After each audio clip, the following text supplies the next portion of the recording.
Assalamualaikum warahmatullahi wabarakatuh. Selamat sejahtera.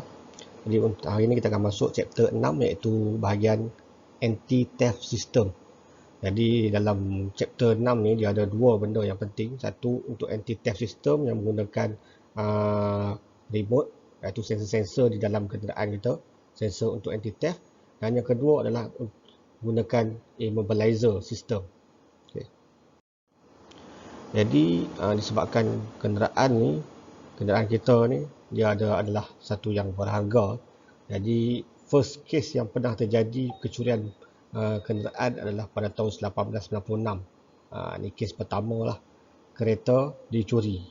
Jadi semenjak daripada tu berbagai-bagai jenis sistem anti-theft telah diwujudkan untuk mengelakkan daripada kereta-kereta dimasuk ataupun dipecah dan juga dicuri. Jadi untuk kenderaan sekarang ni, kebanyakan kenderaan-kenderaan moden sekarang semuanya telah dilengkapi dengan sistem anti-theft, sistem anti kecurian. Komponen utama di dalam anti-theft system ni, nombor satu adalah dia punya alarm brain ataupun alarm modul. Alarm modul ni dia umpama ECU yang akan kontrol pada bahagian security pada bahagian anti-theft. Yang kedua adalah alarm speaker, speaker ataupun horn yang akan berbunyi jika berlakunya kecurian ataupun berlakunya kemasukan pada kenderaan secara paksaan. Yang ketiga adalah sensor-sensor. Sebagai contoh pada bahagian sensor ini, mikrofon sensor. Ini adalah sensor-sensor yang mana yang akan detect jika berlakunya bukaan secara paksaan, sama ada buka pintu secara paksa ataupun cermin dibuka secara paksa ataupun berlakunya pecah masuk secara paksaan pada kenderaan kita. Setiap sensor ni dia akan detect pergerakan itu dan akan beri isyarat kepada alarm modul, dan alarm modul akan bunyikan horn. Akan bunyikan speaker ataupun bunyikan kita punya horn ni, dengan kuat. First sekali adalah kita punya remote control key. Kebanyakan kenderaan sekarang dia dah datang dengan remote untuk anti-theft system, yang mana remote ni adalah untuk nak lock, unlock kita punya pintu, dan juga dia ada alarm system. Jadi kita punya remote ni selalunya lah ada dua button yang utama. Satu button untuk lock, unlock ataupun pintu, dan satu lagi adalah button untuk siren ataupun untuk horn. Tujuannya adalah jika kita duduk daripada jauh, kita nampak ada orang dekat dengan kenderaan kita ataupun cuba nak buka pintu kenderaan kita, kita boleh tekan yang ini, button yang ini, dan alarm sistem akan berbunyi pada kenderaan kita. Jadi dia akan menghalau orang lah.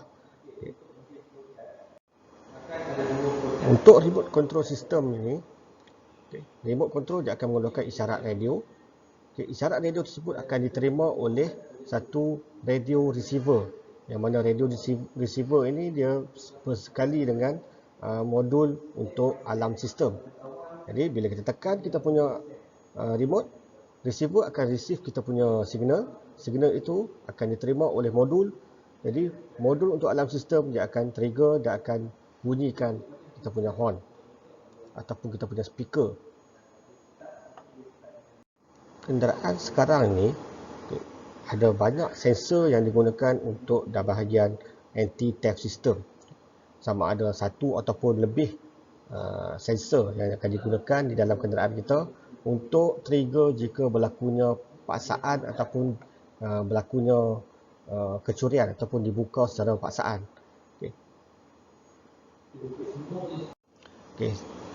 Sebagai contoh adalah door sensor. Ini yang paling basic lah pada kenderaan kita, yang mana sensor ini terletak pada bahagian pintu.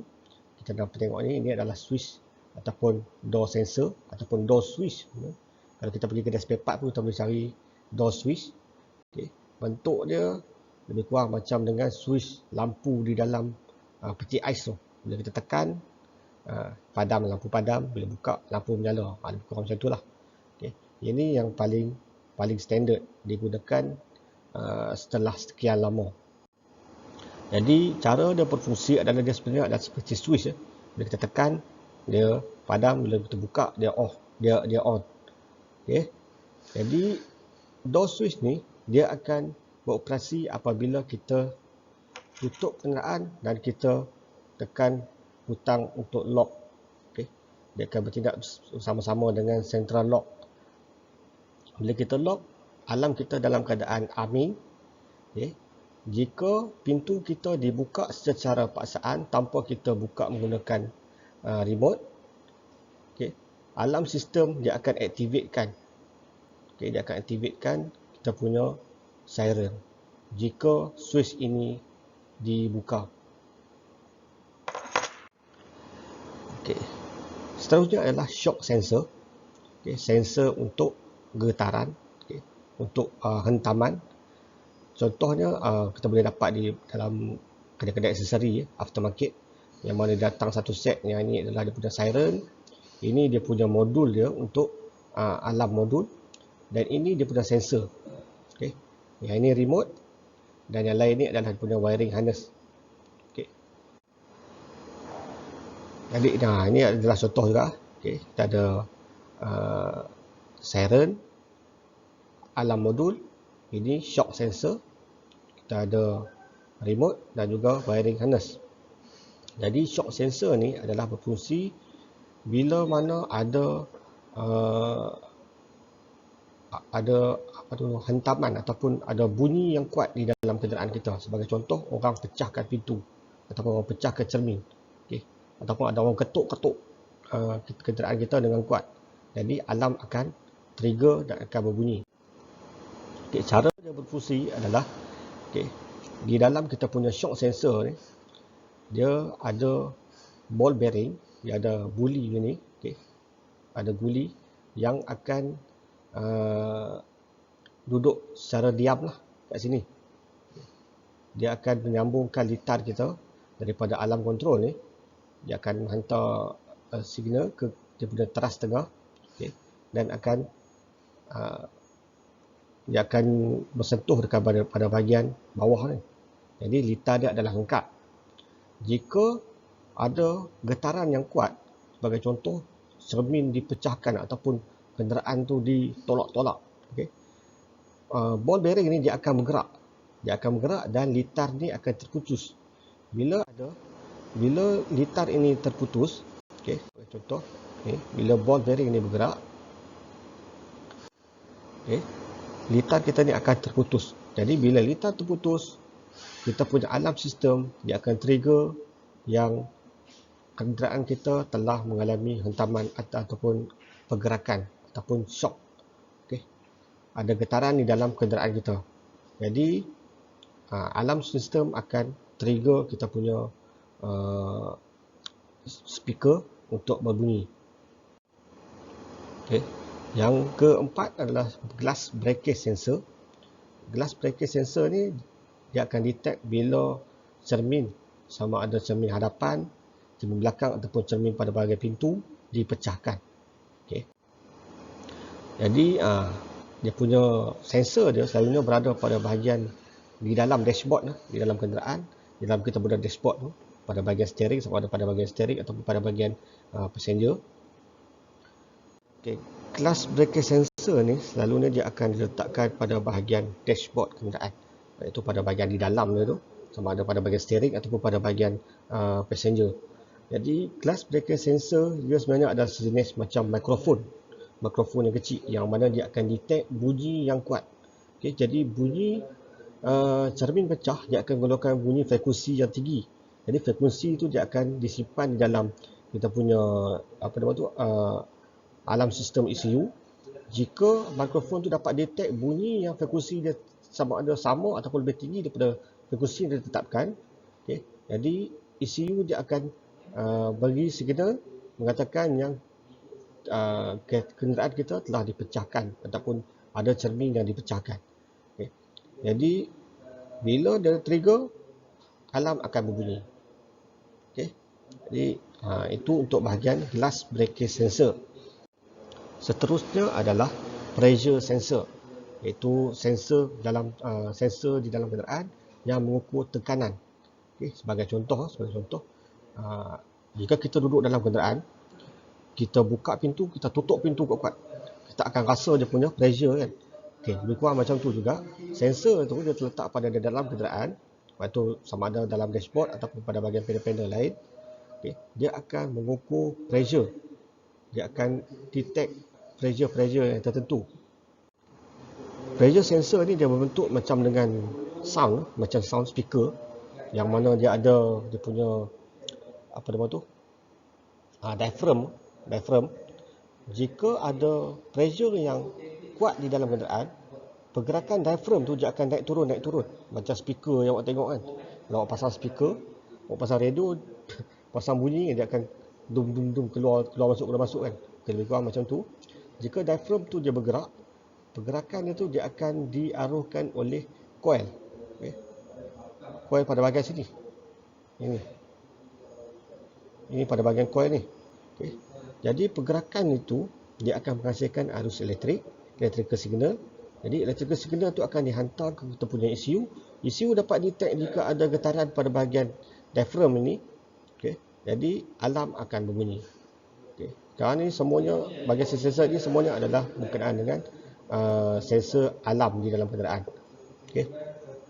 Pressure sensor juga dia dapat detect jika ada pergerakan di dalam kenderaan jika kenderaan kita dah ditutup.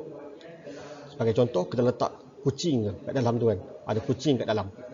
Kita tutup, kita on kan kita on kita punya remote ni, okay. Alarm dalam keadaan arming, dia akan berjaga-jaga.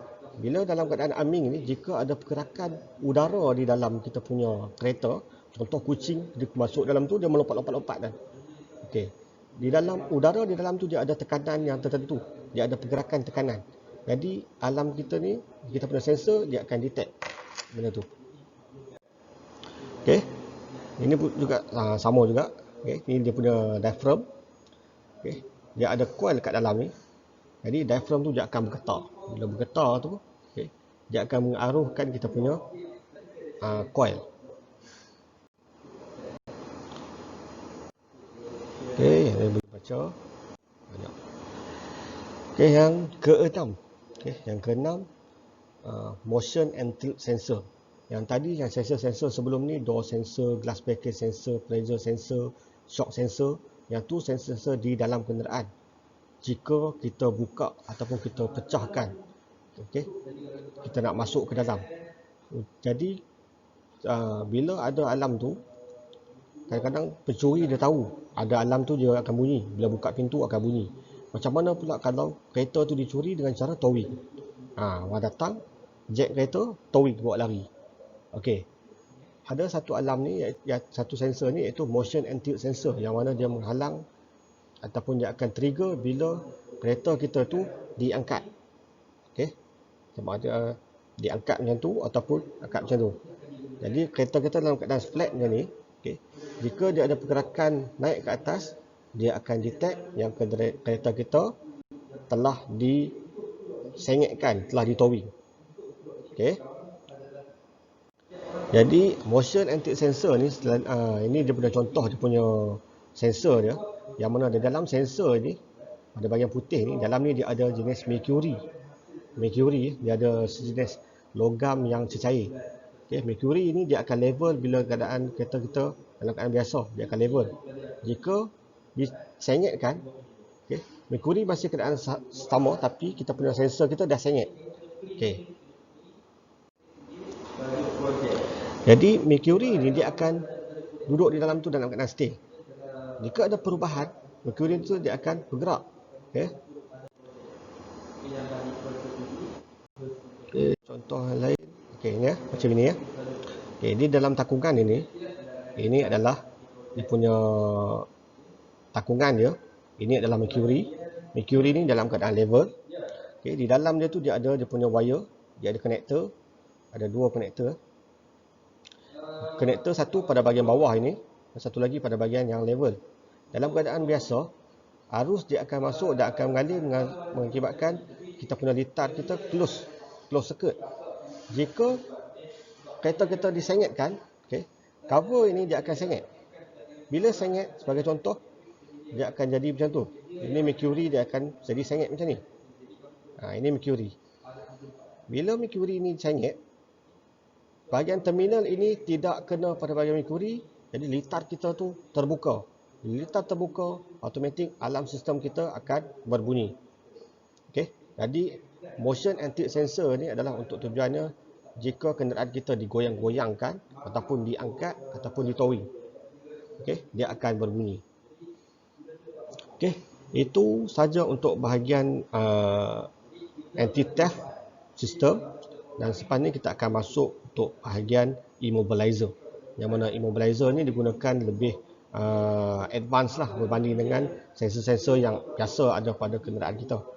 Okay, untuk anti-theft system ni, immobilizer dia mengelakkan kenderaan kita daripada di start. Okay, yang ini daripada dia hanya sekadar bunyi alarm. Dia cuma nak bagi tahu orang kata kenderaan tu setengah dibuka ataupun setengah cuba dibuka secara paksa ataupun dicuri. Tapi untuk immobilizer system, dia mengelakkan kenderaan tu daripada dihidupkan. Okay, itu saja untuk bahagian ini. Kita akan sambung selepas ini.